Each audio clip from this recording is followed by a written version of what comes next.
بسم اللہ الرحمن الرحیم۔ محترم سامعین و ناظرین، السلام علیکم ورحمۃ اللہ وبرکاتہ۔ امید ہے اللہ تعالیٰ کے فضل و کرم سے خیریت سے ہوں گے۔ اللہ تعالیٰ آپ کو، آپ کے اہل خانہ کو ہمیشہ اپنے حفظ و امان میں رکھے، آمین۔ راہ ہدایت و نجات کے سلسلے کا بلاگ القرآن و حدیث پیش کرنا چاہ رہا ہوں اپنے یوٹیوب چینل سے۔ اگر آپ نے اسے ابھی تک سبسکرائب نہیں کیا تو پلیز سبسکرائب کر کے، لائک کر کے بیل آئیکن کو ضرور پریس کیجیے گا، تاکہ آنے والے ایسے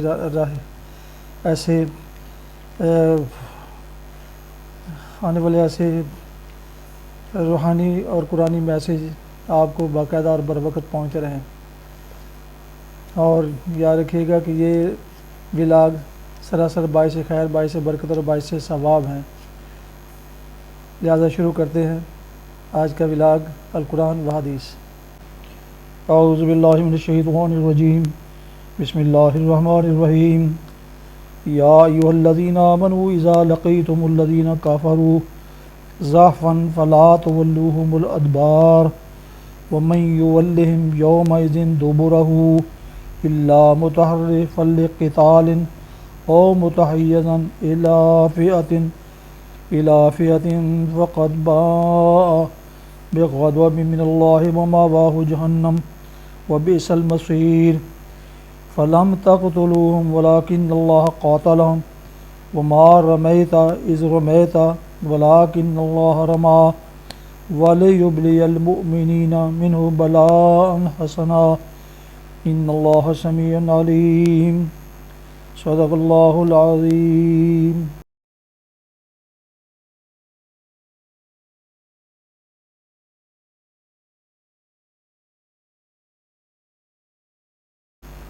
آپ نے سورہ انفال کی آیات مبارکہ 15 تا 17 کی تلاوت سماعت فرمائی۔ اس کا اردو ترجمہ پیش کرتا ہوں۔ یا ایھا الذین آمنوا اذا لقیتم الذین کفروا، اے ایمان لانے والو، جب تم ایک لشکر کی صورت میں کفار سے دو چار ہو تو ان کے مقابلہ میں پیٹھ نہ پھیرو۔ جس نے ایسے موقع پر پیٹھ پھیری، الا یہ کہ جنگی چال کے طور پر ایسا کرے یا کسی دوسری فوج سے جا ملنے کے لیے، تو وہ اللہ کے غضب میں گر جائے گا، اس کا ٹھکانہ جہنم ہوگا اور وہ بہت بری بازگشت ہے۔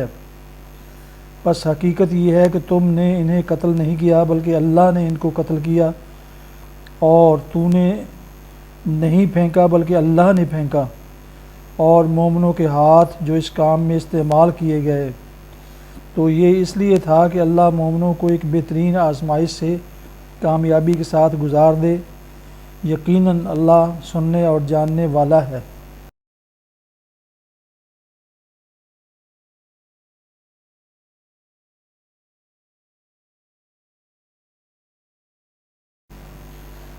ابھی تلاوت کی گئی آیات مبارکہ کی تفسیر بیان کی جاتی ہے،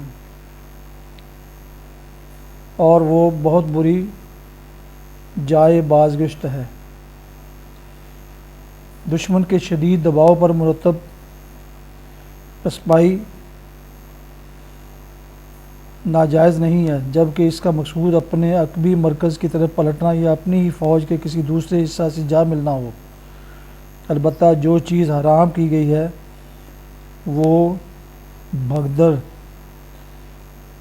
ہے، جو کسی جنگی مقصد کے لیے نہیں بلکہ محض بزدلی و شکست خوردگی کی وجہ سے ہوتی ہے، اس لیے ہوا کرتی ہے کہ بھگوڑے آدمی کو اپنے مقصد کی بنسبت جان زیادہ پیاری ہوتی ہے۔ اس فرار کو بڑے گناہوں میں شمار کیا گیا ہے۔ چنانچہ نبی صلی اللہ علیہ وسلم فرماتے ہیں کہ 3 ایسے گناہ ایسے ہیں کہ ان کے ساتھ کوئی نیکی فائدہ نہیں دیتی: ایک شریک، دوسرے والدین کی حق تلفی، تیسرے میدان قتال فی سبیل اللہ سے فرار۔ اسی طرح ایک اور حدیث میں آپ نے 7 بڑے گناہوں کا ذکر کیا ہے جو انسان کے لیے تباہ کن اور اس کے انجام اخروی کے لیے غارت گر ہیں۔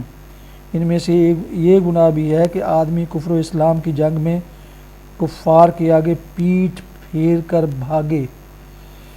اس فعل کو اتنا بڑا گناہ قرار دینے کی وجہ صرف یہی نہیں ہے کہ یہ ایک بزدلانہ فعل ہے، بلکہ اس کی وجہ یہ ہے کہ ایک شخص کا بگوڑا پن بسا اوقات ایک پوری پلٹن کو اور ایک پلٹن کا بگوڑا پن ایک پوری فوج کو بدآواز کر کے بھگا دیتا ہے، اور پھر جب ایک دفعہ کسی فوج میں بھگدڑ پڑ جائے تو کہا نہیں جا سکتا کہ تباہی کس حد پر جا کر ٹھہرے گی۔ اس طرح کی بھگدڑ صرف فوج ہی کے لیے تباہ کن نہیں ہے بلکہ اس ملک کے لیے بھی تباہ کن ہے جس کی فوج ایسی شکست کھائے۔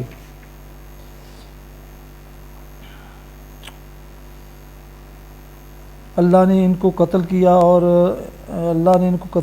تو نے نہیں پھینکا بلکہ اللہ نے پھینکا۔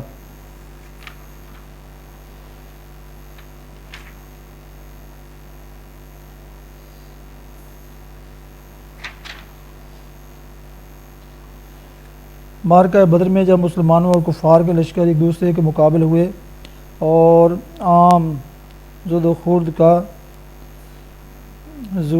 کا موقع آ گیا تو حضور نے مٹھی بھر ریت ہاتھ میں لے کر شاہت الوجوہ کہتے ہوئے کفار کی طرف پھینکی، اور اس کے ساتھ ہی آپ کے اشارے سے مسلمان یکبارگی کفار پر حملہ آور ہوئے۔ اسی واقعہ کی طرف اشارہ ہے۔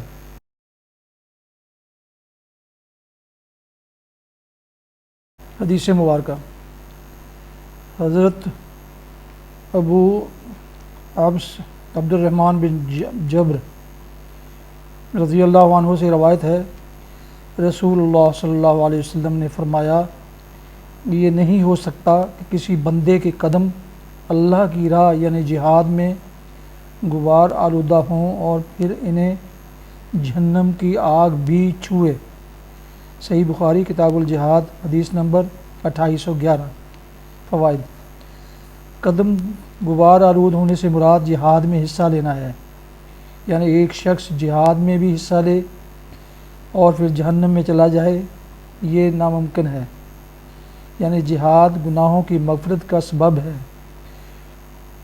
جس کے بعد انسان کا جنت میں جانا یقینی ہے، بشرطے کہ مجاہد کبیرہ گناہوں سے پاک ہو۔